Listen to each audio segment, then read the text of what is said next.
Shalom, all praises to Yahweh, Bahasham, Yehoshua, Bahasham, Rekakwadash, double honors to the apostles, the elders, salutations to you, sincere brothers, teaching in truth and sincerity, and also double honors to the apostles and the elders.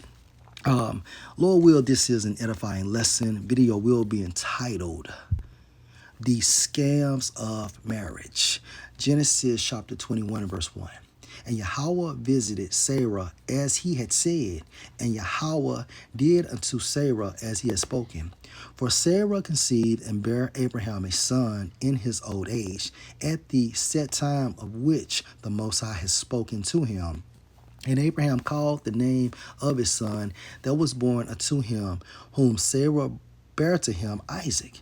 And Abraham circumcised his son Isaac, being 8 days old, as the Most High had commanded him. And Abraham was 100 years old when his son Isaac was born unto him.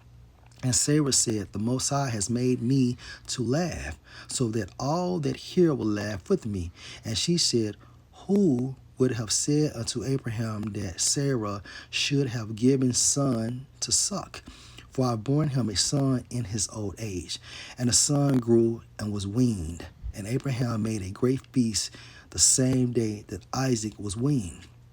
And Sarah saw the son of Hagar, the Egyptian, and the son was Ishmael, which she had borne unto Abraham, mocking.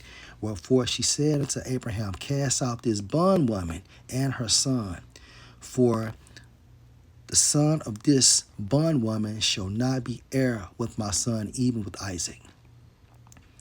And the thing was very grievous in Abraham's sight because of his son. And the Most High said unto Abraham, Let it not be grievous in your sight because of your lad, and because of your bondwoman. And all that Sarah has said unto you, listen unto her voice, for in Isaac shall your seed be called. 13. And also of the son of the bondwoman will I make a nation. Okay, so Ishmael is the forefather of so-called Arabians. Again, verse 13, and also of the son of the bondwoman will I make a nation, because he is your seed. Verse 14. And Abraham rose up early in the morning and took bread and a bottle of water and gave it unto Hagar, putting it on her shoulder and the child, and sent her away. And she departed and wandered in the wilderness of Beersheba. Now, Abraham was classified as a very wealthy man, and Hagar did not receive half of nothing. She didn't receive any alimony. Alimony goes into the origin of to nourish, meaning a man and a woman can have a divorce and that woman still leeches off of that man, although she has moved on. This is bullshit. Now, you have a wealthy man, and this is righteous, okay? You have a wealthy man such as Abraham, and all he gave Hagar was bread and a bottle of water. That was her alimony. Okay, bread and water does nourish the spirit. So let's go to Genesis chapter 13, verse 2. And Abraham was very rich, meaning wealthy in cattle, in silver, and in gold. And he had land too. Okay? Now, what inspired this lesson was a video I seen on TikTok. As you can see, What type? Tiana Taylor and Iman Shumpert's divorce is finalized. Tiana is receiving 4 houses worth over $10 million, a 7-figure payout, and luxury vehicles, including a $300,000 Maybach, a $70,000 Mercedes Sprinter, and a tour bus. She also retains full ownership of her companies. Iman must pay $8,000 a month in child support and cover their children's private school tuition. Do you see the unfairness? Okay, but you niggas continue to get married, thinking in your mindset, this will never happen to me. You seen an example. Michael Jordan, Tiger Woods, Kobe Bryant, Trevor Ariza, etc., etc., etc. And now who? Iman Shumpert. So why in the fuck do you think it can't happen to you? The only time a woman can truly love a man unconditionally is that woman gave birth to that man. Period. That's it. Anything else, all bets are off. Right? So check this video out. What? Fair use, by the way. Typo boy. We know. Comes from the TikTok platform MJ underscore Scarface 1. Fair use. Facts. Facts. Marriage is overwhelmingly unsuccessful.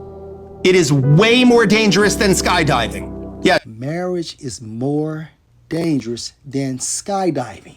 I repeat, marriage is more dangerous than skydiving. You die from the skydiving, but the chances of a catastrophic skydiving incident is like 0.0003, and one where you die is 0.00001. It's like very limited, the chances of dying from skydiving. Whereas the chances of divorce, again, 56% divorce rate. How many stay together who are unhappy and they just stay together because they don't give up half their stuff or for religious reasons or whatever? This is a technology with an unbelievably bad failure rate. Do more people die from marriage or skydiving? Well, I think more people wish they were dead from marriage than skydiving. I think most people's sense of self, many people's sense of self dies as part of an unhappy marriage. Like, it's not a question of will you die. It's that you're alive and not living your life in a way that's enjoyable or in a way that's authentic to who you are. And I think a lot of people are doing that as a function of the choice that they made of marriage. And again, I'm not saying don't get married. But what I'm saying is, when someone says, I'm getting married, why is it impolite to say, why? Why? You're about to do something incredibly dangerous that fails so much of the time. Why not just say, why? I'm not saying, why would you do that? It's stupid. I'm saying, why? Because most people's answer doesn't make any sense. We know. And that's the point. So this video is going into the scam of marriage, which is more dangerous than skydiving. And can't pull it up. Tiana Taylor and Iman Shumpert's divorce is finalized. She's receiving 4 houses worth over $10 million, a 7-figure payout, and luxury vehicles, including a $300,000 Maybach, $70K Mercedes Sprinter, and a tour bus. She also retains full ownership of her companies. He gets nothing. Iman must pay, on top of all of this, $8,000 monthly in child support and cover their children's private school tuition. You are stupid. And when it comes to people getting married, when it comes to people getting on drugs, I don't feel sorry for them because we have so many examples on why not. Period. And this is another reason why Esau is going to be judged. Isaiah 29:16, surely your turning of things upside down, hence the scams of marriage, shall be esteemed as the potter's clay, because that entire scheme of marriage, the scam of marriage, will be dissolved, will be annulled when Yahushua returns and destroys the system. Surely your turning of things upside down shall be esteemed as the potter's clay, for shall the work say of him that made it. Well, what's the work? Esau. Who made Esau? Yahweh, Bahashem, Yahweh Shai. He made me not, or shall the thing framed say of him that framed it? Who framed Esau? Yahweh, Bahashem, Yahweh Shai. Or shall the thing framed say of him that framed it, he had no understanding? Meaning what? Nigga, you can never outsmart, outthink, outdo, outperform Yahweh, Bahashem, Yahweh Shai. And you niggas are stupid.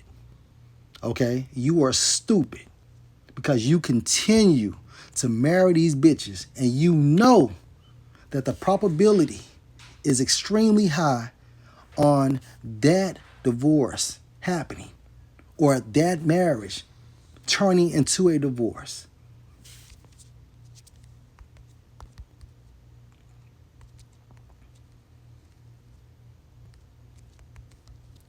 Genesis 13:2. Again, Abraham was very rich, very wealthy in cattle and silver and in gold. And when it came to his separation with his lesser wife, right? What did he give her? Genesis 21:14. And Abraham rose up early in the morning and took bread and a bottle of water and gave it unto Hagar, putting it on her shoulder. She received bread and water. Right? And how fair would that be for Abraham to give this woman half when he had all these possessions prior to her coming into his life? Lord will, this was an edifying lesson. Shalom.